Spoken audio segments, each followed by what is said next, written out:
오늘은 말씀대로 나아갈 용기라는 제목으로 말씀을 나누도록 하겠습니다. 오늘 말씀을 보면은 감옥들에 있던 예레미야가 에벤멜렉이라는 은인을 통하여 구덩이에서 건져내게 된 이야기가 나옵니다. 그리고 시드기야 왕이 비밀리에 예레미야를 불러와서 하나님의 뜻을 구하는 이야기로 이 두 이야기를 중심으로 38장이 진행됩니다. 겉으로 보기에는 두 가지 이야기처럼 보입니다. 사실 주제는 한 가지입니다. 어떤 내용이냐면 바로 용기에 대한 것입니다. 먼저 구덩이에 갇힌 예레미야를 풀어준 에벤멜렉이라는 사람에 대해서 살펴보도록 하겠습니다. 에벤멜렉은 왕의 내시였습니다. 그리고 또 구스 사람이었습니다. 이스라엘 사람이 아닌 외국인 이었음을 우리가 알 수 있습니다. 에벤멜렉은 하나님의 선지자였던 예레미야가 왕과 그리고 그 신하들로 인해서 구덩이에 던져지게 되는 소식을 듣게 되었습니다. 이 소식을 들은 에벤멜렉은 곧장 왕을 찾아갑니다. 그리고 왕에게 예레미야를 건져내라고 요청합니다.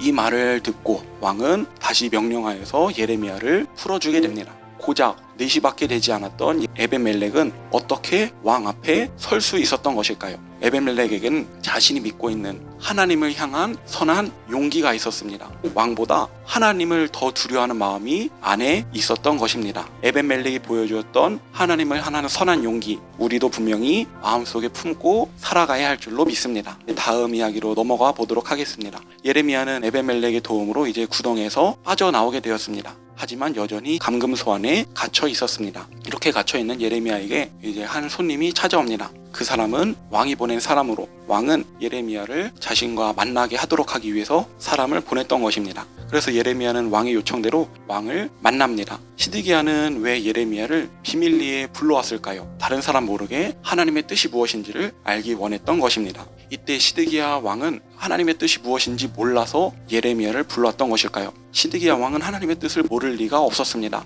이미 예레미야는 계속해서 바벨론에 항복하라는 메시지를 전했습니다. 왕의 권고로 예레미야는 다시 한번 하나님의 뜻을 선포했습니다. 이번에도 그 내용은 동일했습니다. 바벨론에 항복을 하기만 하면 남유다는 멸망하지 않을 것이고 시드기야 자신도 살아남게 될 것이라고 하나님의 말씀을 전합니다. 이렇게 하나님의 뜻을 깨달았으면 그 다음은 어떻게 해야 할까요? 어렵지 않고 아주 단순합니다. 하나님의 뜻대로 순종하면 됩니다. 그러나 시드기야 왕은 용기가 없었습니다. 자신이 하나님의 뜻을 따라서 바벨론에 항복을 했을 때 자기 백성들이 항복한 자신을 보고서 조롱할 것이라고 지레짐작 겁먹었던 것입니다. 그래서 앞으로 자신이 당하게 될 상황들을 미리 걱정하며 그 일들에 부딪힐 용기가 없었습니다. 그런데 사실 본질적인 문제가 있었습니다. 그것은 바로 하나님의 말씀대로 나아갈 용기가 부족했다는 것입니다. 시드기야 왕은 하나님을 두려워한 것이 아닌 자신의 백성의 시선을 두려워하여서 하나님의 말씀대로 나아가는 용기를 보이지 못했습니다.